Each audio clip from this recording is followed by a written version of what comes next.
later than Lauren would have. So definitely we're missing Lauren. As you guys can see, she's still going to be missed this week, as will her sister Lori. Their father passed away a week ago Sunday, and the funeral is this coming Friday, I think. Thursday or Friday. And she's going to be out. She's got a whole bunch of family coming in. So if you haven't expressed your sympathies to her, please just drop her a little message on the group and let her know that we're thinking of her, because we definitely will miss her. So we'll go ahead and jump right in and get started. All right, this chapter is entitled, Where Do I Find?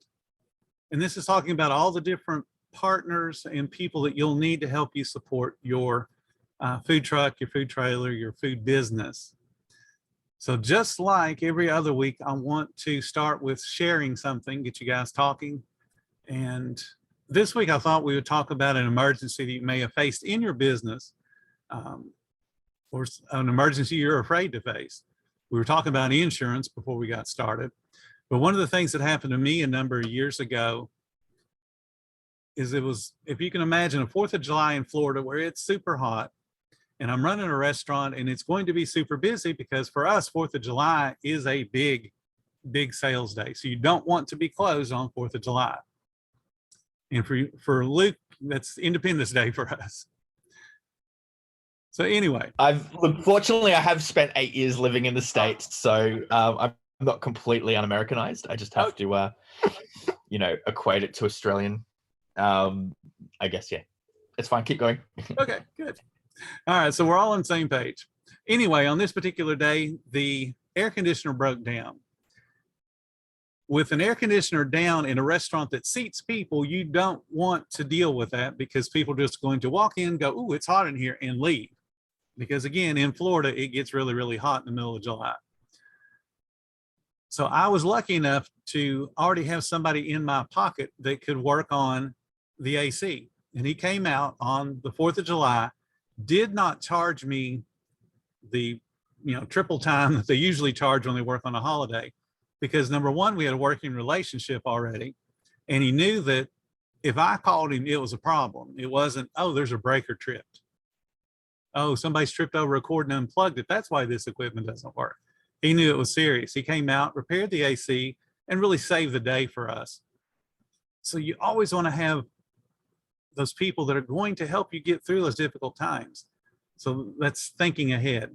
So if you guys have any things that have happened to you or that you're afraid of happening to you, if you haven't opened yet, go ahead, raise your hand or just unmute your mic and start talking, and let's share a few things before I get into all the details.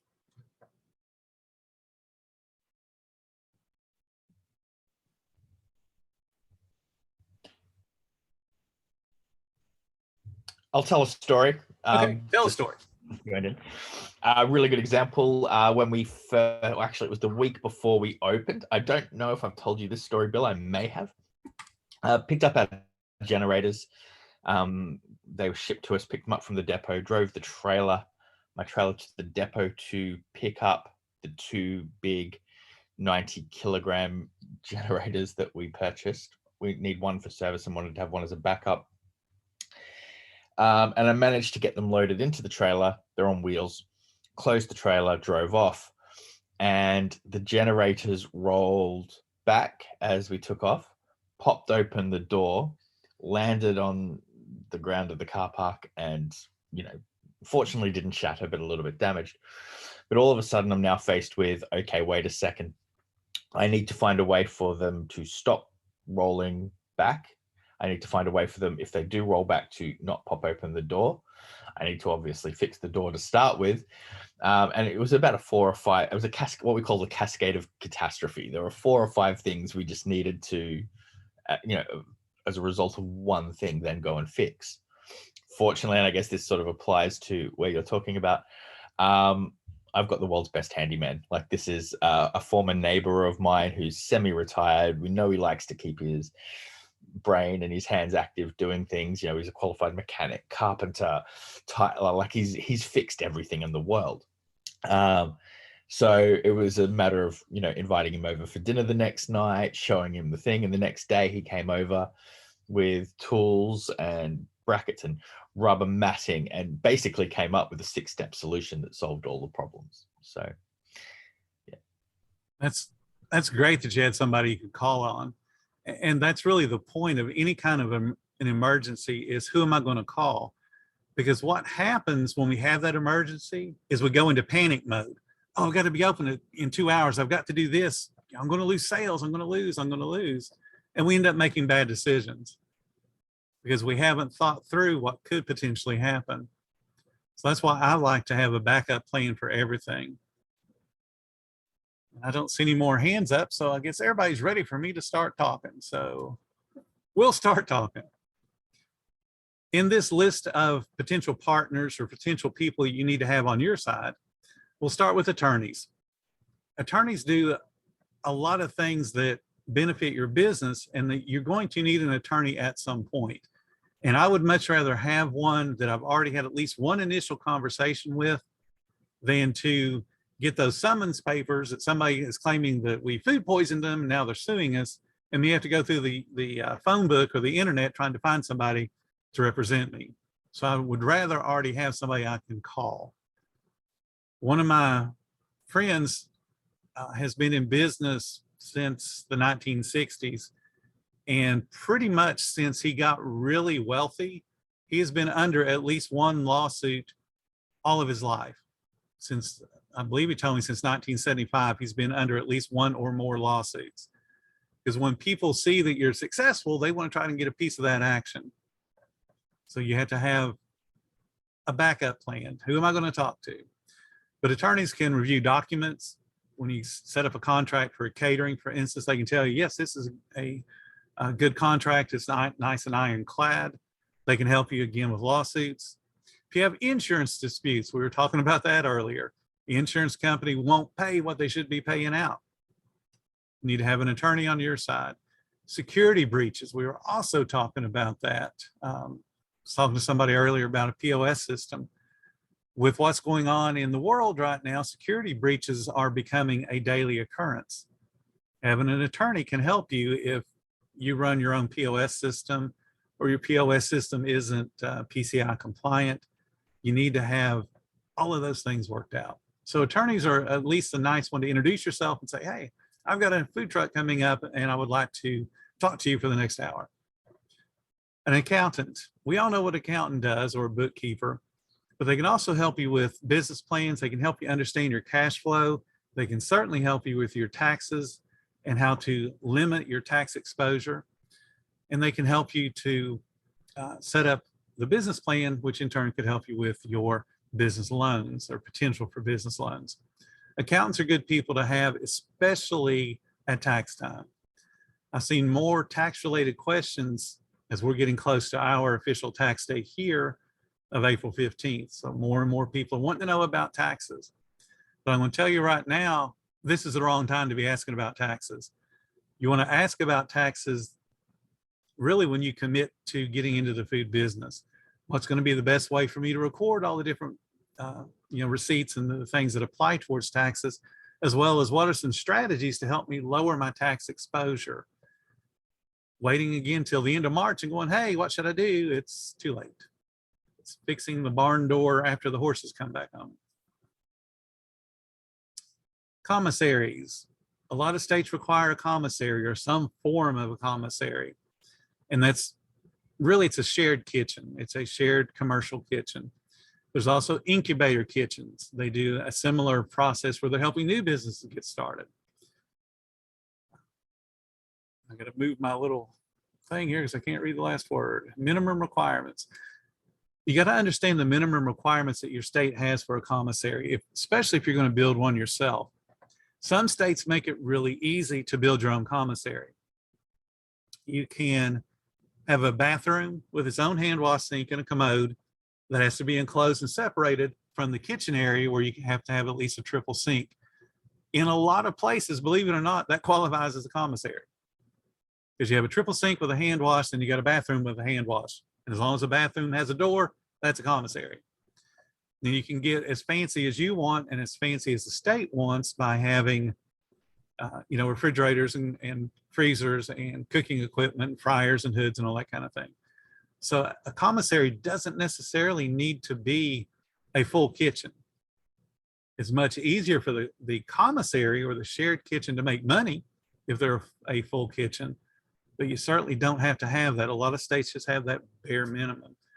So part of the research that we talked about, understand what a commissary needs are for your state. And if you can't find one readily, what's the minimum requirements to build your own? Now here's the biggie, suppliers. And what I'm talking about here is people you're buying your food from, your paper from, all the different people that are bringing stuff to you, whether you're going to their store and shopping. As you grow in size, you'll get to the point where you can negotiate terms. You might be able to get things bought on credit. You might be able to get a better price on meats because you're buying, 400 or 500 pounds at a time. So talking to suppliers and then having backup suppliers becomes super important, especially right now as we're seeing a lot of supply shortages. And all those supply shortages are what's driving all the prices up. The one thing that you want to look at when you're talking to suppliers, especially local suppliers, if you're getting meat, for instance, if you're getting bread baked for you, or you're getting desserts made for you, whatever the product is that you're getting done locally in your community, cross promote each other. It gives them a reason as a supplier to, yes, I want to supply your food truck because I know on your food truck, you're going to brag about selling my products. And then I will do the same for you in my shops. It works especially well with bakeries because people will have their favorite bakery, but it also would work for a butcher shop, especially if you have them grind the meat for you and make some type of a recipe meat where you're mixing 2 or 3 different types of meat together. If you're doing burgers or if you're doing hot dogs, and they make your sausages for you. So it helps to cross promote each other. And again, having backups. One thing that you can consider is partnering with other food trucks to get your total orders up so that you can start to deal with Cisco or US Foods or GFS or any of the other bigger distributors where they have a minimum case count. And what you can do with that, partnering with other trucks, is talk about things y'all have in common to get the case count up or the dollar amount up, whichever one the suppliers require as a minimum. But I'm going to stress it one more time on having a backup. One of the other emergencies I've had in the past, and this was before COVID, there was a particular hot dog that I wanted to sell, and I didn't want to sell any other brand of hot dog. And my normal supplier was out. But I was lucky enough that it was carried in a bunch of other grocery stores. Of course, I'm paying more money for it, which I didn't like, but at least I could sell the product I was proud to sell. But I had to drive all around town to find all those different hot dogs and get enough to get me through a day, because no one grocery store carried enough for me to be able to buy everything they had. So I had to go to 2 or 3 different grocery stores. So have those backup plans already set up before you ever find that you need them. Because again, you'll end up like I did and having to pay too much money to get the food that I wanted. Insurance agents. I would prefer to deal with an insurance agent as opposed to picking my insurance online. And that is because I want to talk to someone that's going to explain in detail what my coverage is, as well as what my coverage is not. And then once I get the contract, I may take it to an attorney before I ever sign it to make sure it's covering what the agent said and what I understood. But you want, for your insurance agent, you're going to need 3 types of insurance. Commercial auto.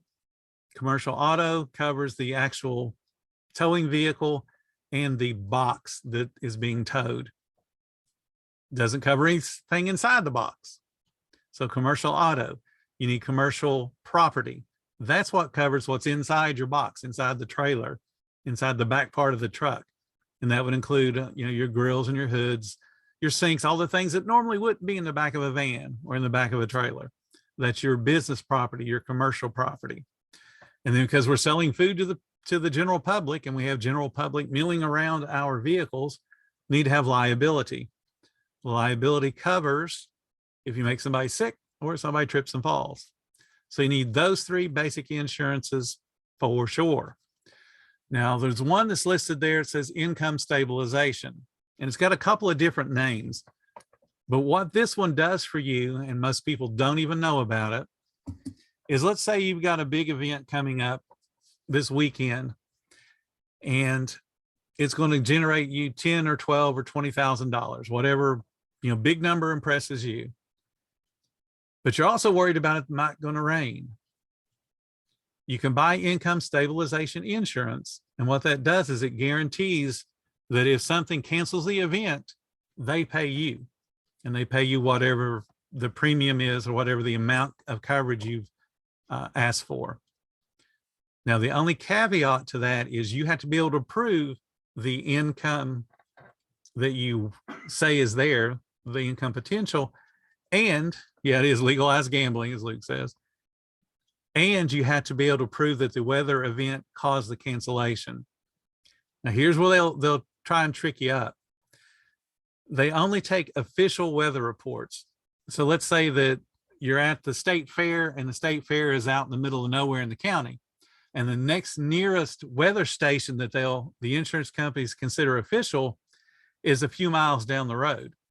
That weather station may not have the same amount of rain that the event had. So the event cancels because it's got 6 inches of rain, but down at the airport where the weather station is only had 1 inch of rain. So you got to understand the details on those insurance policies. But income stabilization can save your behind if you're counting on a big event that gets canceled. Like in my case, we have hurricanes all the time.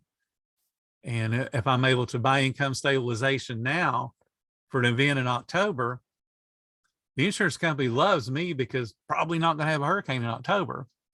But if you're from Florida, we're going to have a hurricane in Florida in October because we almost always do.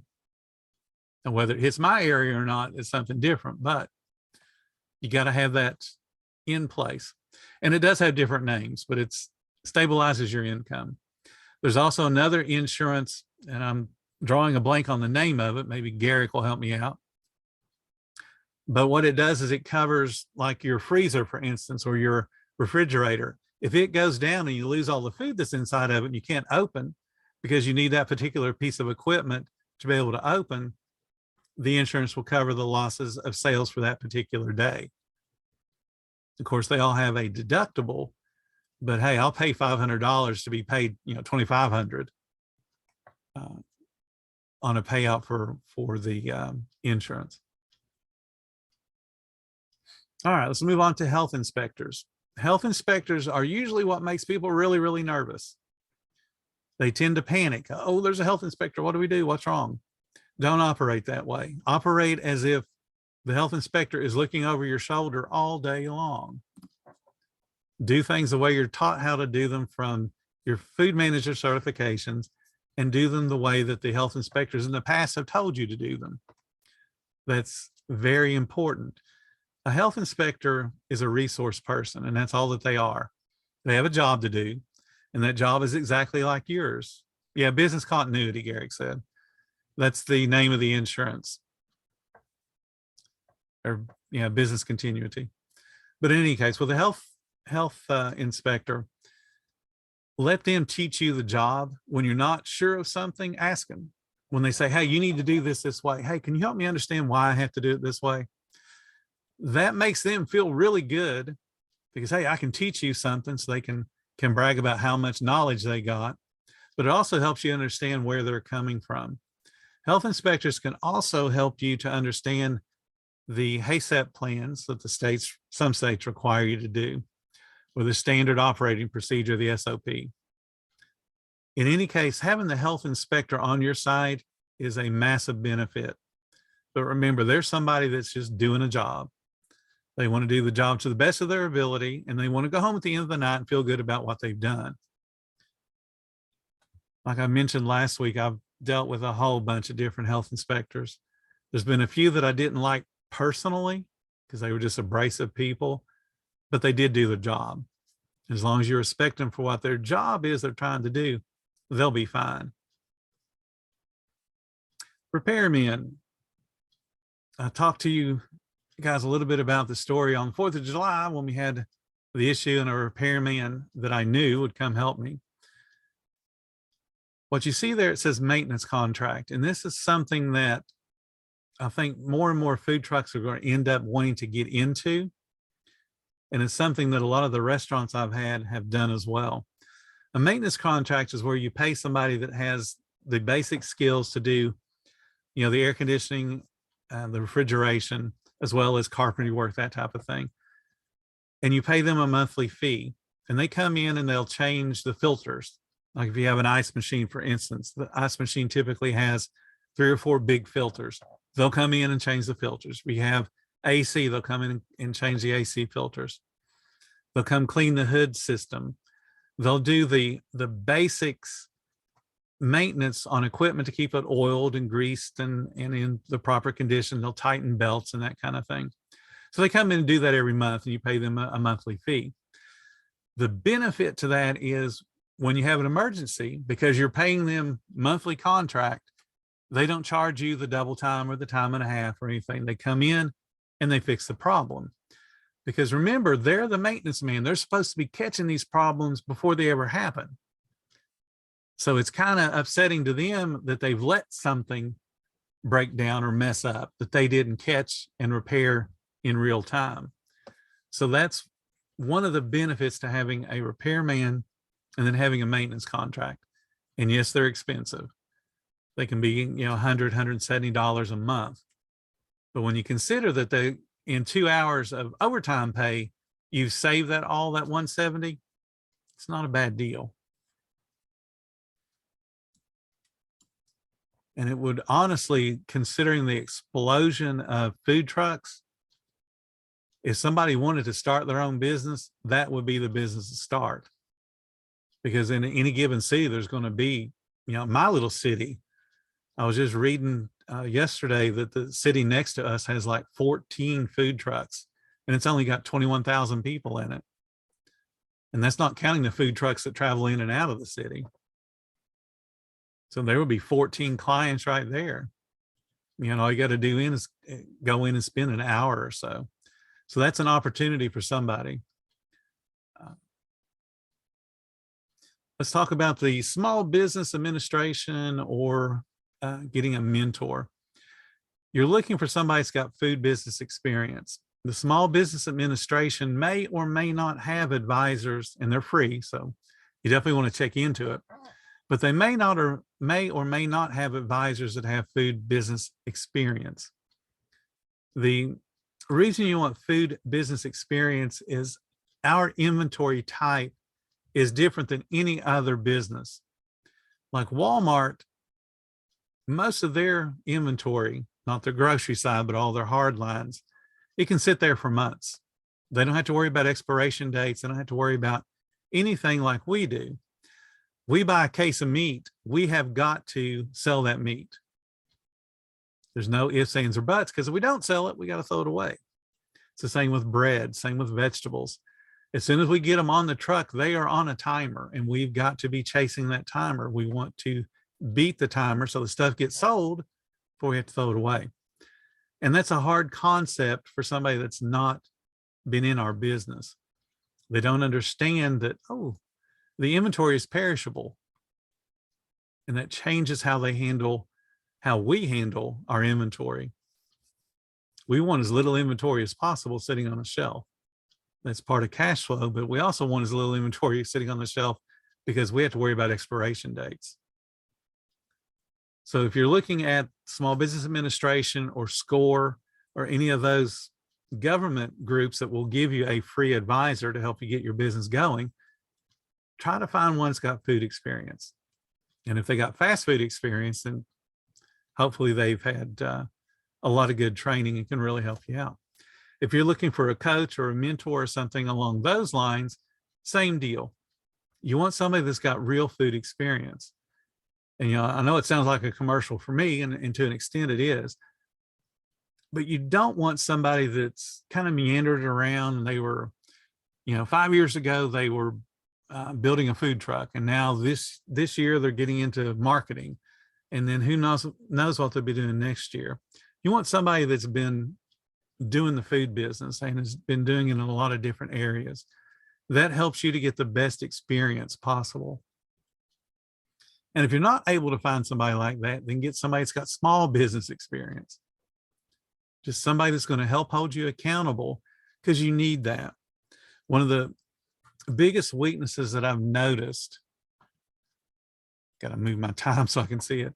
One of the biggest weaknesses that I've noticed when I talk to people is they have an expectation of what the business is going to be like.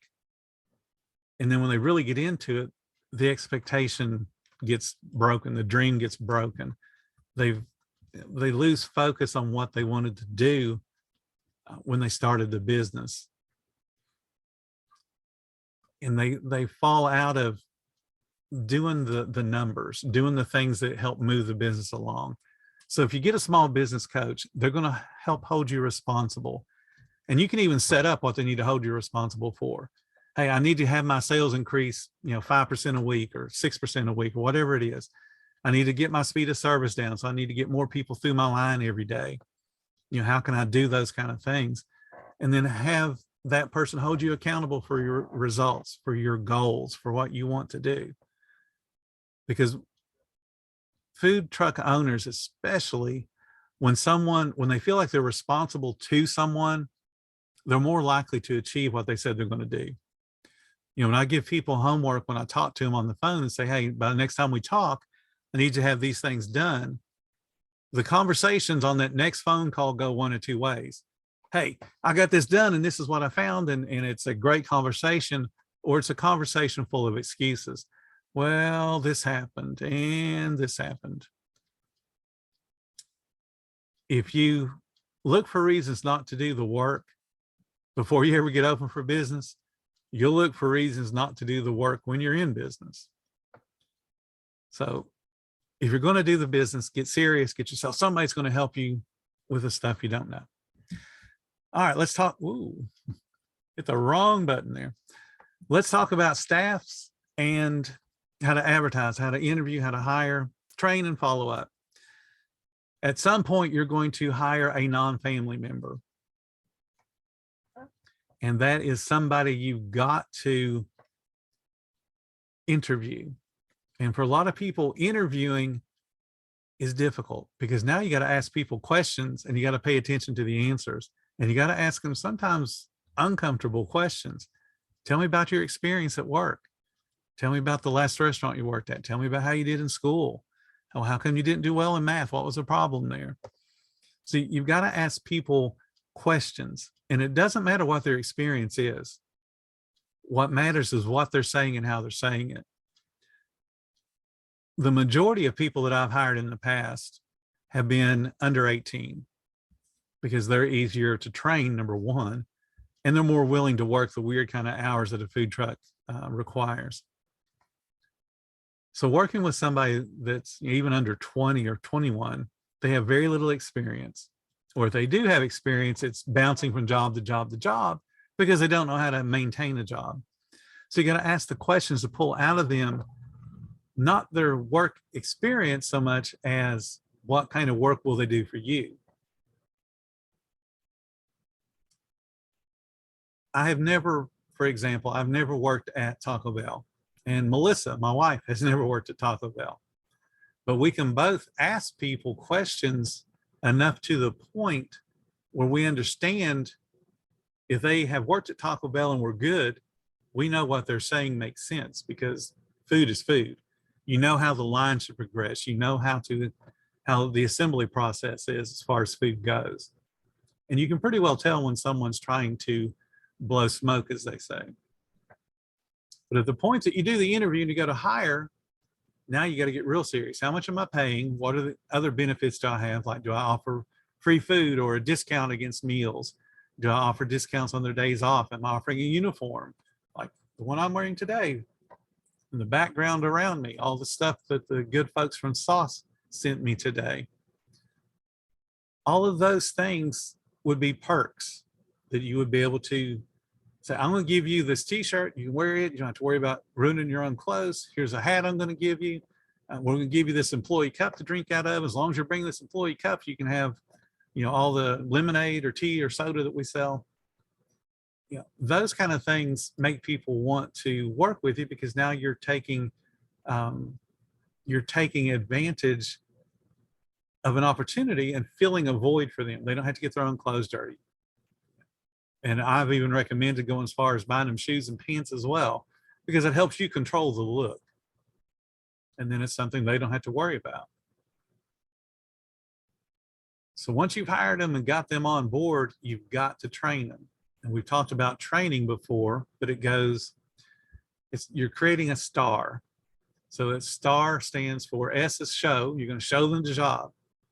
You're going to show them step by step how to do the job.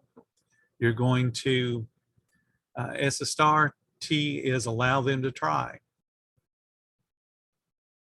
I'm forgetting, no, you're going to tell, sorry, geez. It's show, tell, allow to try, and redirect.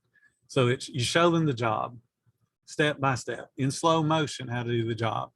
Then you tell them how to do the job in real time. So now you sped up the process. You're dressing the sandwich in however quickly you can dress it. You're assembling it and wrapping it in real time as you're telling them what you have, all the steps. Then you allow them to try.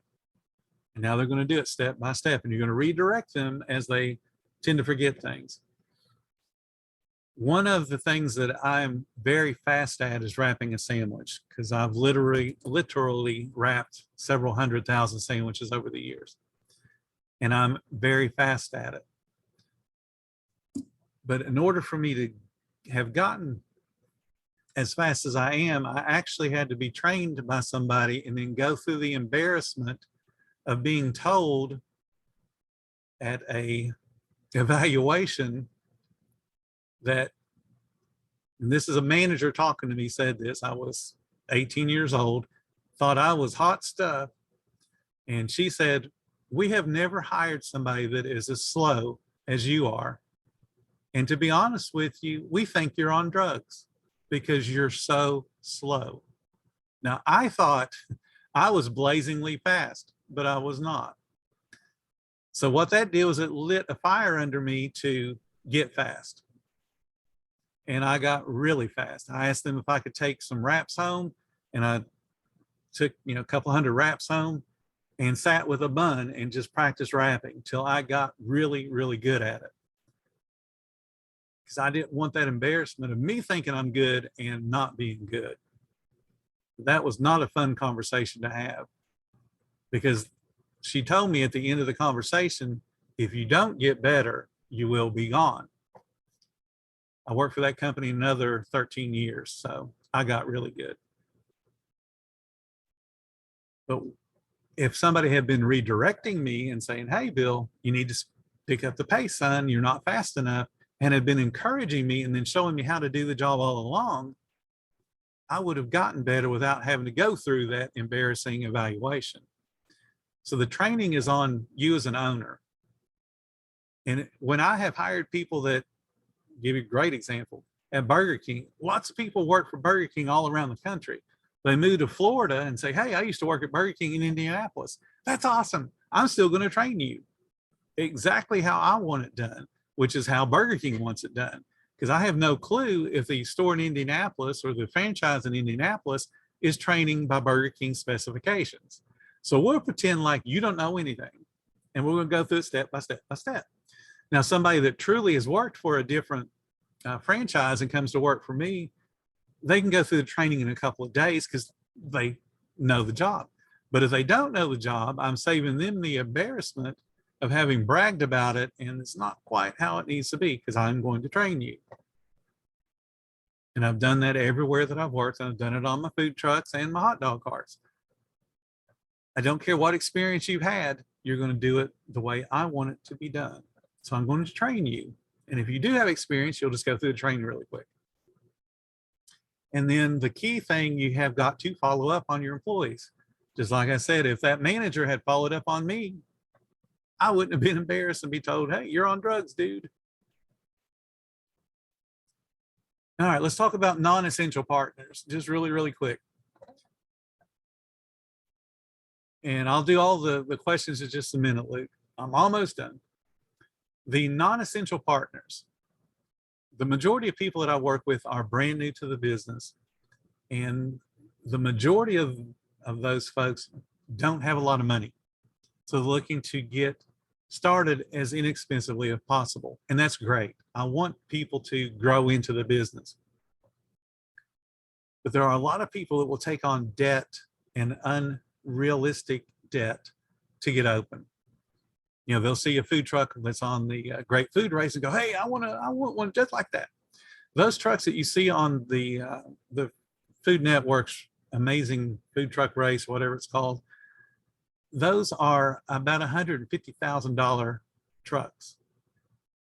So they are super expensive, and they're little teeny tiny trucks. They're not even the big trucks that I wish we could get a hold of for 150 grand.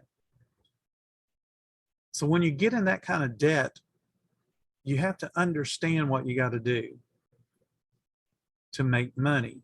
And you can make money from day one, and I will stand by that, and I can teach you how to do it. But if you don't pay attention to what you're being taught, only thing you have is, you know, $150,000 problem sitting in your driveway. Or if you spent $50,000, it's a $50,000 problem sitting in your driveway. So don't go into debt, and certainly don't go into unrealistic debt unless you know what you're doing. So avoid financing if you can. And then to go along with that, I talk about a tent setup, you know, selling lemonade shake-ups. Maybe that's not your dream. Maybe you want to sell filet mignon. But if you start with a simple setup, like, again, a tent setup selling lemonade shake-ups. A lemonade shake-up, if you buy the fancy cups, put the lemonade, the ice, the water, and the simple syrup in it, you'll end up with about $1.50 in that. And if you go to any fair around the country, that's going to be an $8 or a $9 drink. Make a whole bunch of money. You can turn over a lemonade shake-up super quick. I know of one particular guy that has the setup. It's an amazing setup. He can turn out one guest about every 15 seconds. And it's basically, you start here, say what you want, what flavors you want, and you move down the line, get to the end of the line, you're paying. 15 seconds later, you have the lemonade, and you're on your merry way. So if you can make, you know, $6.50 off of every single lemonade, you can do 15. If you can do 4 of them every minute, and then 4 times 60, 240 every hour, that's a whole bunch of money with just a lemonade setup underneath the tent. You can start small and work your way up. Just start small legally and work your way up. And what you want to do is have a goal in mind. If you want that, you know, $50,000 food truck or food trailer, then you need to set aside money out of every single time that you're out doing that. You know, Dave Ramsey's always talking about, you know, get you that second job delivering pizzas, or do whatever it takes to make extra income. If you really truly want to start the business, it can be started. I know Joanne's here and she has a hot dog cart. I had a hot dog cart at one time. I had 2 hot dog carts at one time. And both of them did very, very well. It's just a matter of start small within your budget and then create that end vision that you have of the huge food truck.